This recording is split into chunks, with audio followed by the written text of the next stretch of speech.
Bom dia. Bom dia. Bom dia para você de casa. Espero que o clima aí esteja tão agradável quanto aqui. Estamos entrando aqui no inverno, está bem mais fresquinho, tudo bem verdinho também pela quantidade de chuva que tem. E tem sido uma bênção. Espero que você também tenha recebido muitas bênçãos do céu. Amém. É uma grande bênção de nós estarmos aqui agora, iniciando um dia buscando ao Senhor. Bom dia. Bom dia. Então, nesse momento, nós vamos orar, pedir a presença do nosso Deus e pedir a bênção do Senhor para você também aí do outro lado. Querido Pai, nós nos entregamos em Teu altar nessa manhã, dizendo, Senhor, que pertencemos a Ti e queremos que os Teus planos e a Tua vontade para esse dia se cumpra na nossa vida. Seja com os nossos irmãos que estão ali do outro lado, que a Tua bênção, que os Teus planos se realizem na vida deles também. Em nome de Jesus, amém. Amém. E hoje é um dia de muitas atividades, né? Sim. Mas das atividades mais importantes e que a gente não deixa de fazer em nenhum dos dias é de trabalhar e orar também. Isso a gente faz todos os dias. Como Jesus, né? Jesus trabalhava e cantava. Jesus trabalhava e se conectava com Deus. Então a gente trabalha, canta, ora, para o coração não se desligar do Deus eterno. Amém. Vamos cantar juntos então o hino 231, Trabalhar e Orar.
Amém! Como é gostoso louvar a Deus, né? E também é muito bom aprender a palavra. Amor, antes de vir para cá, você já sabia tantos versos da Bíblia? Não, de forma alguma. Sabia um ou outro. E olha aí, como é importante. A gente pega, mas aí tudo vai por disciplina, não é? Sim. Uma semana é tempo suficiente para aprender um verso. Com certeza. Uma passagem, né? Às vezes a gente pega 6 versos, 8 versos e aprende e consegue aprender em uma semana. Então, olha, aproveite essa semana. Se você ainda não aprendeu, aprenda esse verso. É 1 Pedro 1:22. 1 Pedro 1:22. Então, vamos juntos? Vamos lá? 1, 2, 3. 1 Pedro 1:22. Purificando as vossas almas pelo Espírito, na obediência à verdade, para o amor fraternal não fingido.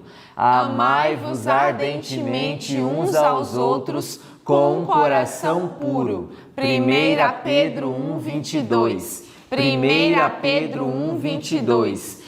Purificando as vossas almas pelo Espírito, na obediência à verdade, para o amor fraternal não fingido. Amai-vos ardentemente uns aos outros, com um coração puro. 1 Pedro 1:22. 1 Pedro 1:22. Purificando as vossas almas pelo Espírito, na obediência à verdade, para o amor fraternal não fingido. Amai-vos ardentemente uns aos outros, com um coração puro. 1 Pedro 1:22.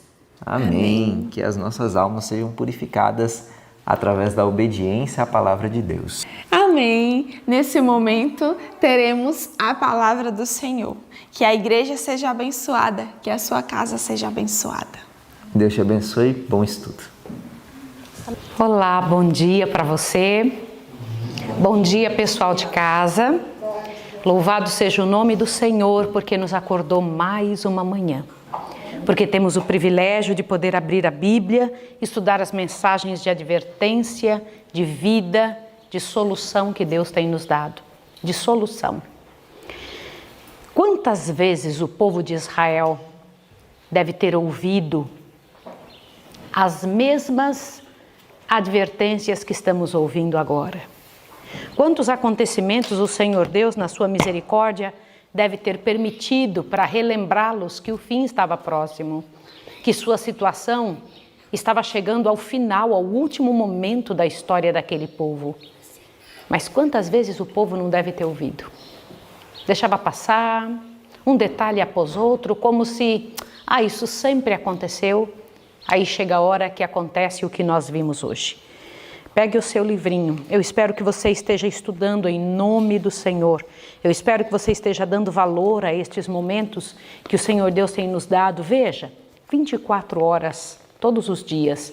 É a mesma coisa que Deus dá para todas as pessoas no planeta todo. O Senhor Deus dá 24 horas para o branco, para o preto, para o culto, inculto, para o empregado, para o empregador. Todas as pessoas, elas recebem o mesmo presente de Deus. Podemos viver em países separados, mas esta parte, podemos ter condições diferentes, mas esta parte da vida, todos recebem o mesmo, a mesma quantidade, 24 horas. Se você lutar com Deus para que tenha suas prioridades sendo vistas e colocadas no lugar certo, a vida muda. Portanto, acordar um pouco mais cedo para que você possa estudar, ou então tirar um tempo durante o dia para que essas mensagens sejam mantidas dentro da mente, faz toda a diferença para a sua história de vida. O povo de Israel deveria ter feito isso, né? Hoje o nosso estudo, o toque da fé, capítulo 36 do livro Desejado de Todas as Nações, foi trabalhado, foi ajustado com Jeremias 39 a 41, que este assunto está em Lucas 8, do verso 40 a 46. Vamos dar uma olhada no que a Bíblia diz? Capítulo 39, um dos capítulos mais tristes da história de um povo que nasceu para crescer, para ser rei. Um povo que deveria ser o melhor e mais poderoso povo da terra. No entanto, eu quero relembrar você como foi ontem. Francinaldo já está com o material aí. Ele vai colocar agora os slides de ontem. Então, antes disso, vamos dar uma olhadinha, antes de começar, capítulo 39 da Bíblia, vamos dar uma lembrada. Você se lembra que nós estudamos isso? Vinde a mim, todos vós que estáis cansados e sobrecarregados, e eu vos aliviarei. Esse é o pedido do Senhor. Deus já fez esse pedido, Deus já fez esta promessa. Esse pedido de Deus está envolvido numa promessa. Ele diz: venha que eu vou te aliviar, venha que eu vou resolver o seu problema, não é? Essa é a promessa de Deus. Pode passar, filho. O Senhor Deus, na sua misericórdia, também diz que o fardo dele é suave, que a carga dele é leve, não é? Ele disse que nos ensina que somos chamados ao serviço enquanto durar a vida. Nosso Pai Celestial tem 1000 maneiras de resolver nossas questões. Onde nós vemos somente uma saída ou nenhuma, Deus tem mais de 1000. Não é tremendo isso? Portanto, confie no Senhor, Ele sabe como resolver. Quando Deus disser não para uma coisa, Ele sabe por que está dizendo, né? Esse é um dos textos mais bonitos ali, ó. Redenção é o processo pelo qual a alma é preparada para o céu. Esse preparo implica conhecer a Cristo.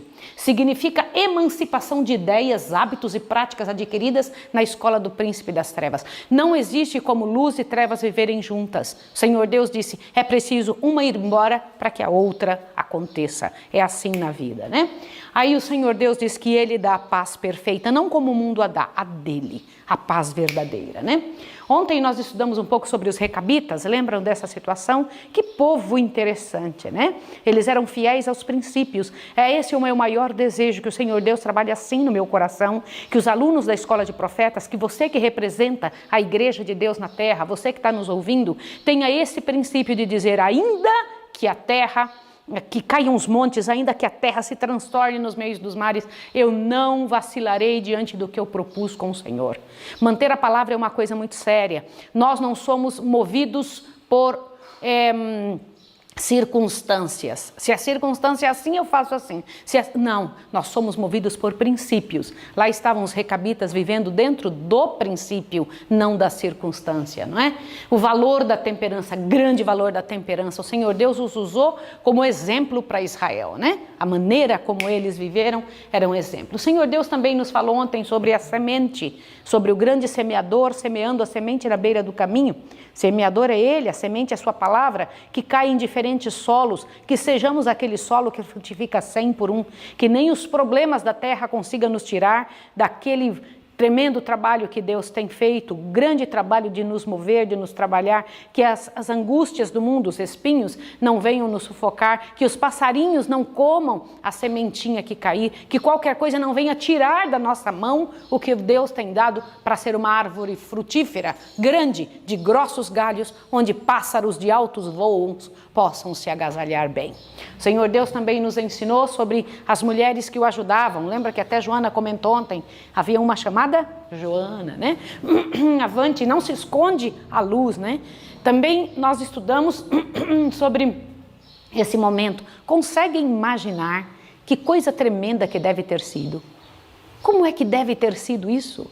Uma grande tempestade, o Filho de Deus dormindo dentro do barco, né? Diz que o barco era açoitado para todos os lados e então Jesus se levanta e Ele ordena. Eu gosto muito de prestar atenção nas palavras que são usadas. Ordena os ventos e a chuva que pare. Olha que coisa tremenda, mas quem é esse? Que até os elementos da natureza Ele dá ordem. Este é o nosso irmão mais velho, o representante de nossa raça no céu, aquele que nos está ligado por laços eternos, o redentor de nossa vida, não é? E quando ele chega lá do outro lado, lá vai ele de manhã cedinho, chegando ali no espaço onde ele encontrou os endemoniados de Gadara. Lembra disso? Nos Gerasenos, lá estava Jesus, tendo um momento tão terrível, um momento tão sério. Irmãos, eu quero só dar uma relembradinha no material de ontem, para que você possa compreender a seriedade deste momento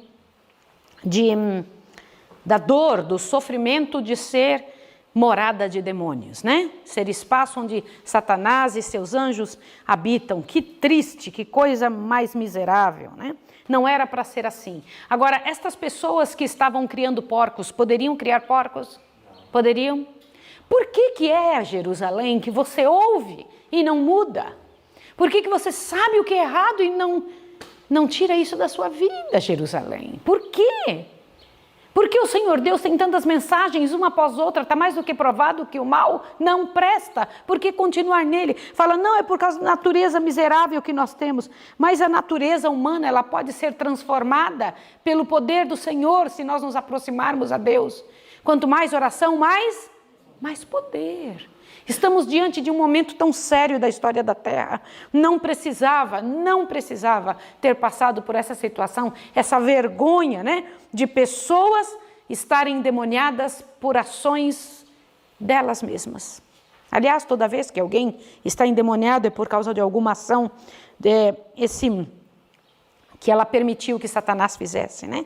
Os que haviam sido instrumentos do príncipe das trevas, porém, o Senhor Deus transforma em instrumentos da luz, né? Instrumentos do Filho de Deus. Esse deve ter sido um momento não só terrível por os discípulos terem corrido, todos eles saíram correndo, Jesus ficou sozinho com a mesma perfeita paz que ele estava no momento anterior. Mesma paz. Que coisa tremenda, Jesus não tinha esses açoites de temperamento, mudança de temperamento, mesma paz, lá estava ele. Senhor, como eu quero isso para a minha vida, eu quero isso para o meu comportamento, né? Hoje nós vamos ver então a grande Babilônia. Irmãos, o Iraque hoje, o que a gente sabe do Iraque foi a Babilônia. Vocês sabem disso? A Babilônia antiga é o que é o Iraque hoje. Vocês viram a grande tentativa que houve de acabar com o Iraque? Ali estavam os últimos resquícios, né? Ainda tem alguma coisinha do que foi a grande Babilônia, o reino de Nabucodonosor. O povo de Israel, que nasceu para ser o maior povo da terra, lá estava agora sendo preso, né? Sendo levado. Que imagine a cena, imagine o sofrimento, imagine a angústia deste momento, que angústia um povo deve ter passado, não só por ter sido preso, mas principalmente por saber que foram presos por causa de seus próprios pecados. Um povo que nasceu para ser a luz do mundo, para ser a cabeça e não a cauda, para ter um comportamento e um posicionamento diante do mundo que fossem testemunhas do Senhor, agora tornando-se espetáculo dantesco diante do Senhor Deus do Universo. Que triste. Infelizmente, toda vez que damos ouvidos a alguma coisa que Deus diz não, este é o fim do povo. Agora imagine, a última coisa que Zedequias viu foi o quê? Antes de perder os olhos. A morte de quem? De seus filhos. Vocês podem imaginar isso? A última coisa que o homem viu. A morte de seus filhos. Não adianta, a tua atitude, a tua ação vai ser um presente de herança para quem vem após você, para quem convive contigo. Ele poderia ter mudado essa situação? Sim ou não? Quem é que estava preso, jogado num calabouço, enquanto ele estava ali sendo preso? Quem foi que avisou tantas vezes que isso aconteceria? Quem foi? Jeremias. Tarde demais soltaram Jeremias. É assim que o diabo faz. Até uma terra, um pedaço de terra foi dado a ele, não foi? Ele foi ouvido quando já não mais adiantava. Que pena, né? Mas esse é o trabalho do profeta. O profeta não tem que se preocupar se alguém está ouvindo ou não. Ele tem que fazer o que tem que fazer. Esse é o grande trabalho.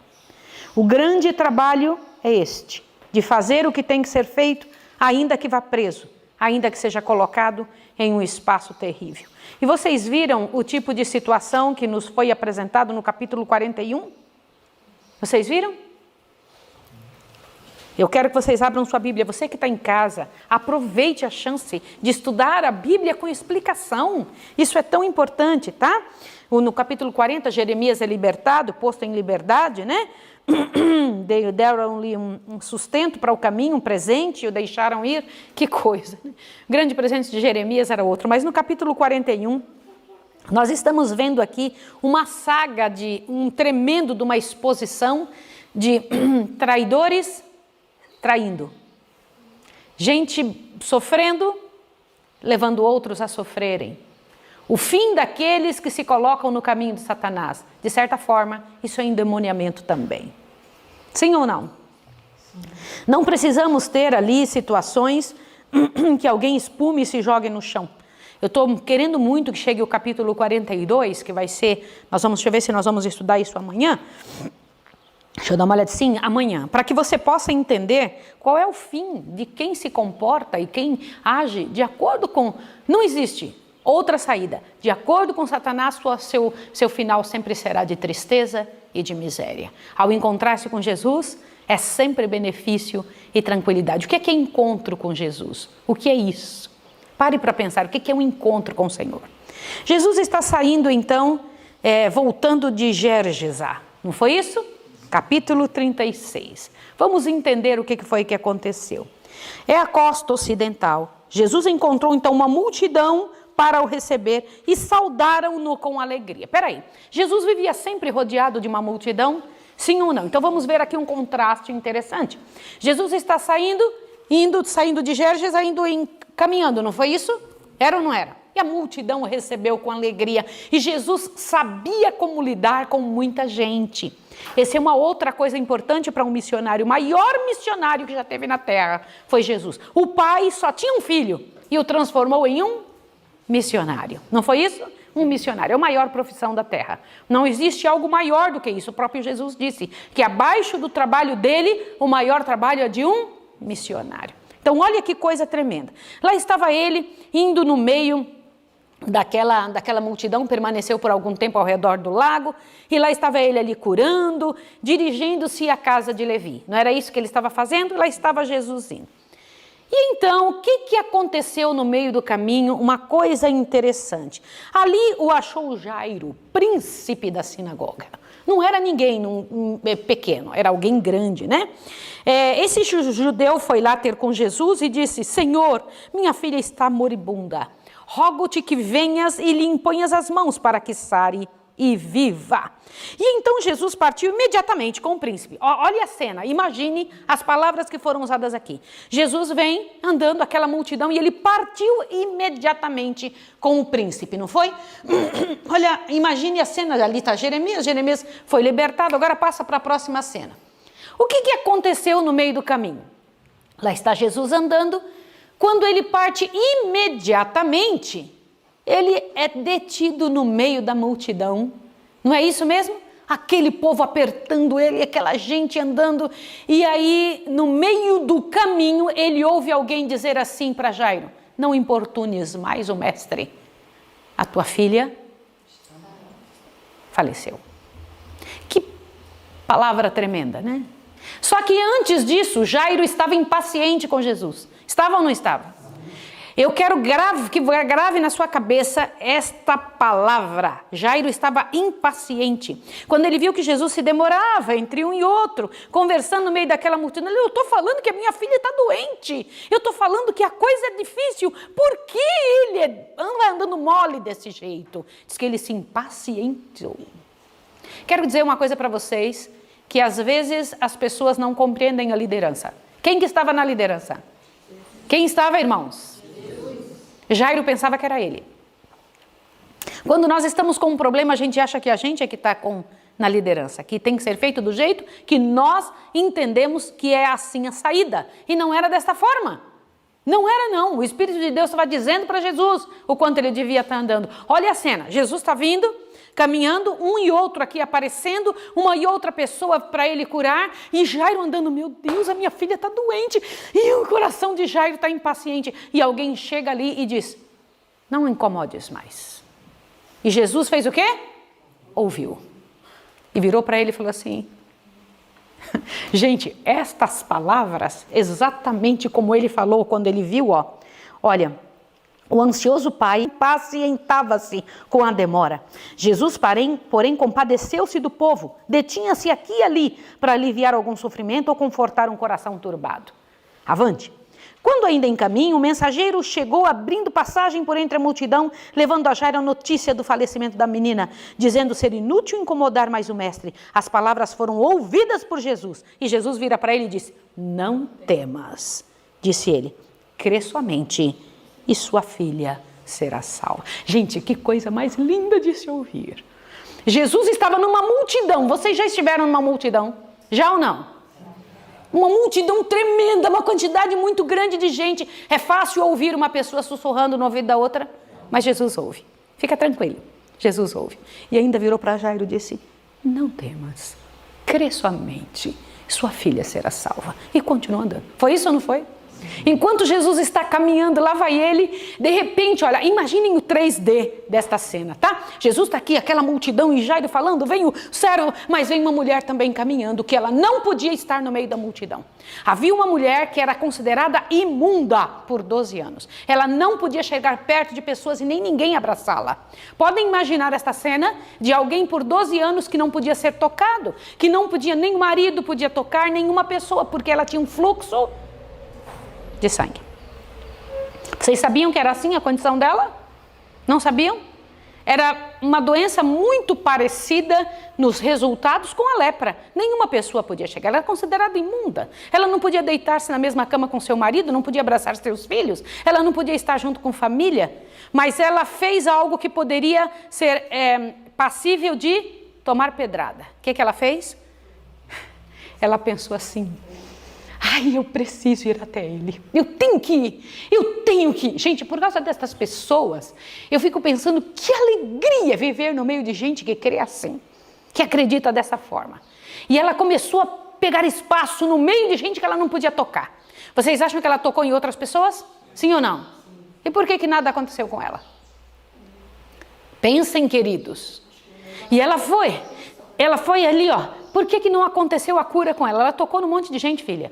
Mas de repente, aquele vai passando, ela olha, ele vem vindo, mas ele não vai me dar importância. Eu já gastei tudo que eu tinha, todo o dinheiro que eu tinha, eu vou passar. E aí então ela imagina aquela mulher, que eu não sei nem o nome. Aliás, eu vou ter muita gente sem nome que eu vou encontrar no céu, sabe? Que fizeram uma diferença tremenda na história de Jesus e na minha história. E ela vai e ela toca num pedaço da roupa dele. O corpo dela é mudado na hora. Ela sente na hora que se estanca o sangue. Você pode imaginar um negócio desse? E então ela fica ali e fala: ai, meu Deus, obrigada. Jesus para. E olha para os lados. E faz uma pergunta que ele já tinha resposta. Qual foi a pergunta? Quem me tocou? Aí o pessoal começa a dar risada. Irmãos, multidão barulhenta sempre é boba. Gente, na frente de Jesus não se pode fazer perguntas bobas. Senhor, tanta gente te envolvendo aqui, o Senhor diz quem te tocou? Jesus deve... Eu imagino o céu olhando as nossas conversas. Como deve ser o céu observando as nossas considerações? Eu senti que de mim saiu o poder, disse Jesus. Aí o pessoal para. E ela então nessa hora fala: puxa vida, irmãos, como eu queria ter tempo para falar o que é isso, de mim saiu o poder. O que é isso? O que é isso, de mim saiu o poder? Irmãos, o poder não estava no amuleto que era a roupa dele, não pense isso não. Tá bem? Não é que essa coisa que existe por aí, essa maluquice, essa superstição que é da roupa de Jesus, um pedaço da cruz, um pedaço que disso tem poder. Não tem poder, nada disso. Não tem. Foi a fé daquela mulher que ao chegar em Jesus, Jesus percebeu na hora. A fé do Senhor encontrou-se com a fé daquela mulher. O poder de Jesus entrou em contato com a necessidade dela. E aquela mulher ficou boa na hora. E ela viu que não tinha como escondê-la. E aliás, eu posso dizer uma coisa para vocês? Na verdade, tinha como esconder sim. Quem é que ia saber disso? Mas ela era honesta. É outro detalhe da cura. Honestidade. E ela falou: fui eu. Ela já sabia o que podia receber se alguém dissesse: você teve coragem. Você pensa que ela não era uma pessoa conhecida? Ela tinha gastado todo o dinheiro com os médicos dali, as pessoas sabiam que aquela mulher era uma mulher proscrita. Fui eu, Senhor. Não é interessante a honestidade? A honestidade é uma coisa linda, não é? Sim ou não? E por ser honesta também foi um dos veículos da cura? Foi um dos veículos da cura, senhores? Foi. Imagina a cena. Aí o Senhor Deus disse: vai, a tua fé te salvou. Vai em paz. Disse para ela. Que coisa boa, Senhor, diga isso para nós queremos isso. E aí ele vai andando, não vai? Quando ele chega, lembra, Jesus tinha encontrado a multidão bem feliz, não tinha? Sim ou não? Tinha ou não tinha? Ele tinha encontrado a multidão no início, quando ele sai de Gérgesa, feliz, ele estava contente. Agora ele vai chegando na casa de Jairo e fica chateado com a multidão. Por que Jesus fica feliz antes e fica triste agora? Olha o que diz aqui, ó. A presença da multidão e o tumulto feriram o Espírito de Jesus. Por quê?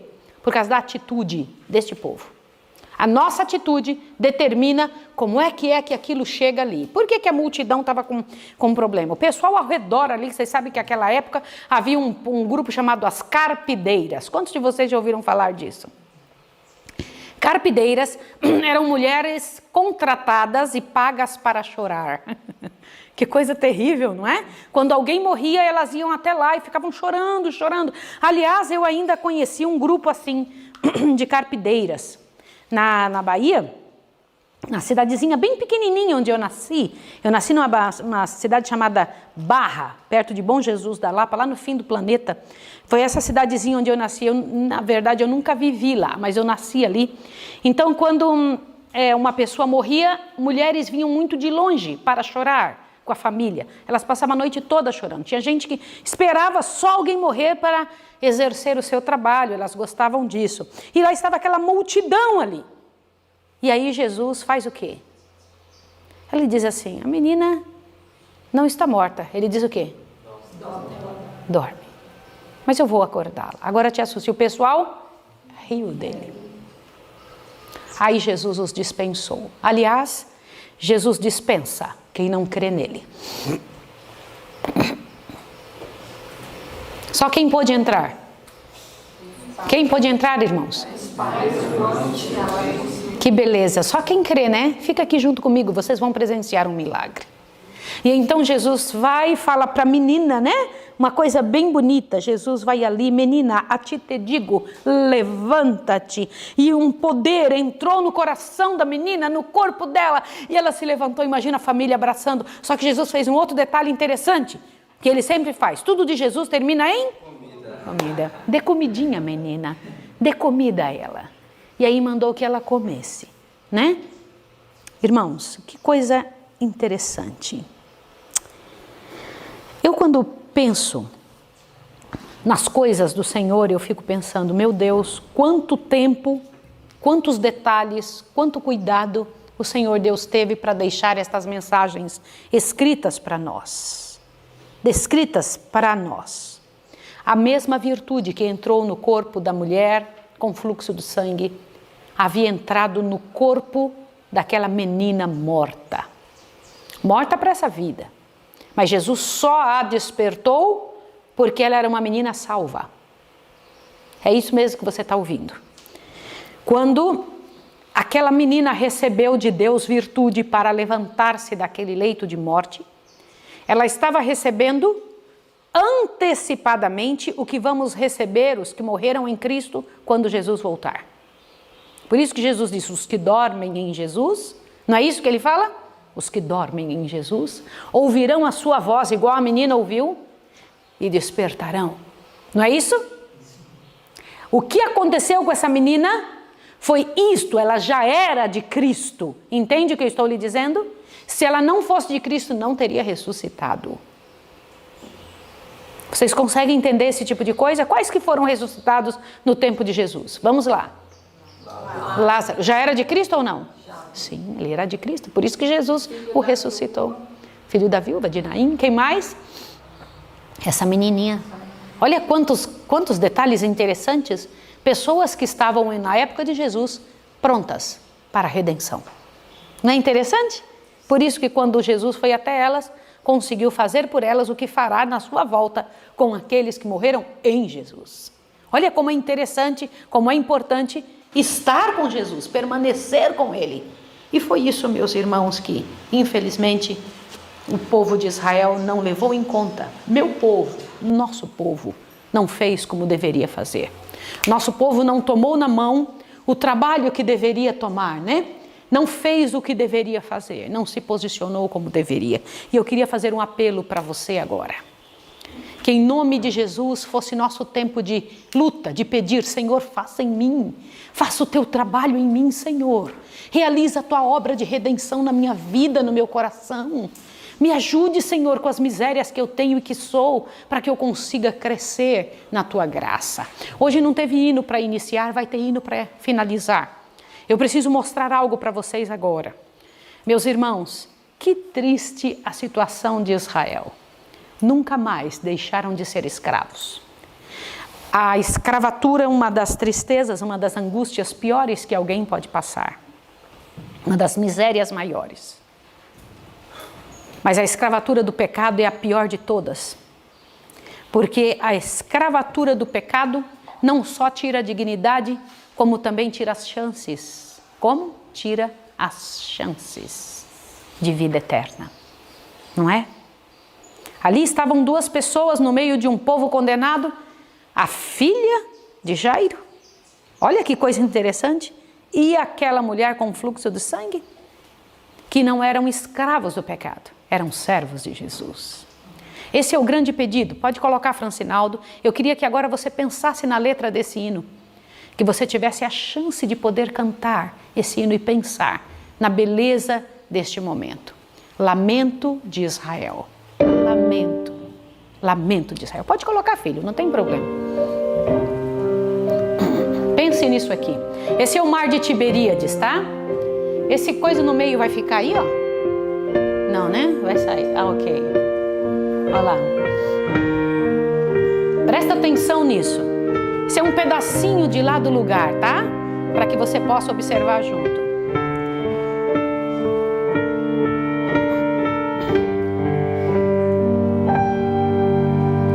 Ando em cativeiro, te levarão de Sião. Pode cantar, gente. E os teus sacerdotes prantearam de aflição. Foi como morrer de vergonha e dor. Caminhava triste o povo forte do Senhor a Jerusalém, porque deixaste de adorar o Deus vivo em quem tantas batalhas te ajudou. Chora Israel num lamento só, talvez Deus se lembre do destino de Jacó. Chora Israel, Babilônia não é teu lugar. Clama ao teu Deus, Ele te ouvirá. Do inimigo te libertará.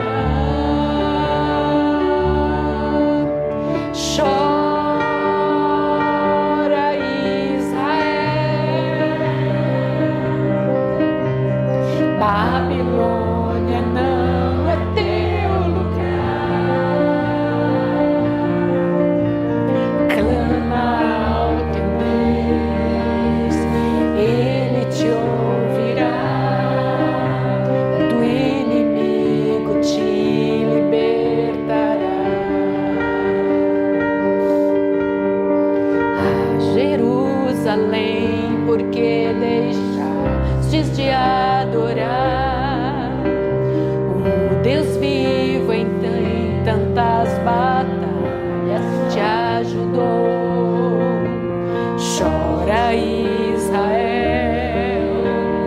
num lamento só, talvez Deus se lembre do bichinho de Jacó. Chora Israel, Babilônia não é teu lugar. Clama ao teu Deus, Ele te ouvirá. Do inimigo te libertará. Chora Israel, Babilônia não é teu lugar. Clama ao teu Deus, Ele te ouvirá. Do inimigo te libertará. Deixa eu dizer uma coisa para você. Nenhuma pessoa, nem mesmo Caim ou Satanás e seus anjos, precisavam ter perdido a salvação. Ninguém. Há poder no Deus eterno para nos salvar, para cuidar de nós. para nos retirar de onde estamos e nos trazer para onde deveríamos estar. Fomos levantados como povo santo do Senhor, como povo salvo do Deus eterno. É a nossa chance agora. Ore pela tua casa, clame pela tua casa, vá em direção ao Senhor. Um toque do Senhor na sua vida, na sua história. Agarre-se no poder de Deus, para que o Senhor Deus não faça de você um espetáculo ruim para o universo. É a hora agora de você ser levantado como um troféu diante do Senhor. Eu vou me ajoelhar com você, com a sua casa, com a sua história, pedindo a Deus que na misericórdia dele faça no nosso Israel, na nossa igreja, neste povo, a bênção, a grande bênção que ele pretende e que vai fazer com quem permitir. Vamos orar.